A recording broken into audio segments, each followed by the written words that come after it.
Brett has a question here. Often when mulch is mentioned, the videos show dry grass or perhaps hay being applied throughout the gardens. This stuff. Should I be growing grasses for mulch? Should I be buying hay to do this? Are there different mulches for different circumstances? How many different kinds of mulch are there? Are there different, more effective mulches in different climates? Well, it's a great question, Brett.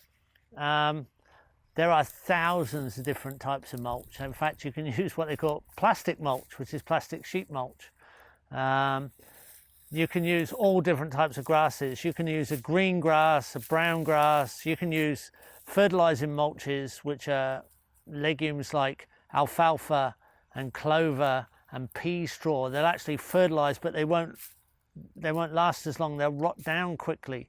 You have high carbon mulches like this, and wheat straw will actually take longer to break down. So they're mulches that give you more carbon, but are slower to break down and then suppress any weed growth for longer, where the fast degrading mulches are feed mulches. So you could put a loosened mulch underneath a high carbon mulch. So you want to cover up the mulches that are feeding the soil with a high carbon mulch that actually suppresses growth because it lasts so long. People use bark mulch, wood chip mulch. You've got to be careful. If it's so high in carbon and so dense, it can actually draw nitrogen out of the ground, because you've got to have nitrogen to decompose the carbon, and if the carbon's too solid, like bark and wood chip, it's going to be a nitrogen drawdown. So you've got to add more manure if you're going to do things like that. So when you get to the tropics and subtropics, tropics, you need to use more mulch.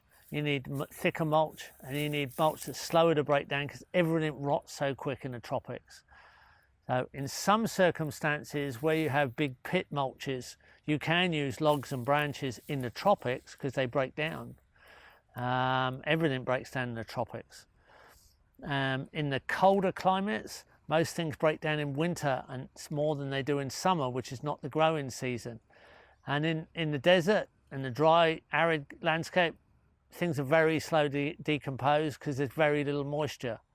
So you do have to choose your mulch for your climate, for your use, whether you're mulching trees, where you might want to put down a compost or a fertilizing mulch first, and then a slow to break down thick mulch so it lasts a long time, or whether you're trying to grow vegetables and crops, and you might want to put down some kind of feed, as in manure, compost, pea straw, alfalfa straw, and then a thick mulching of high carbon straw.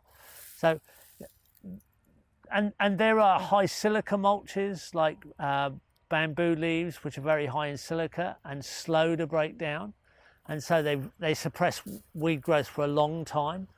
Now, you can choose mulches for different purposes for sure, and you can grow your own, but you are going to have a large enough property to be able to do that, and you are going to have to harvest it either by culling it, raking it and trucking it into your garden, or you have to have a specialized machine that'll cut it, pick it up and cut it for you.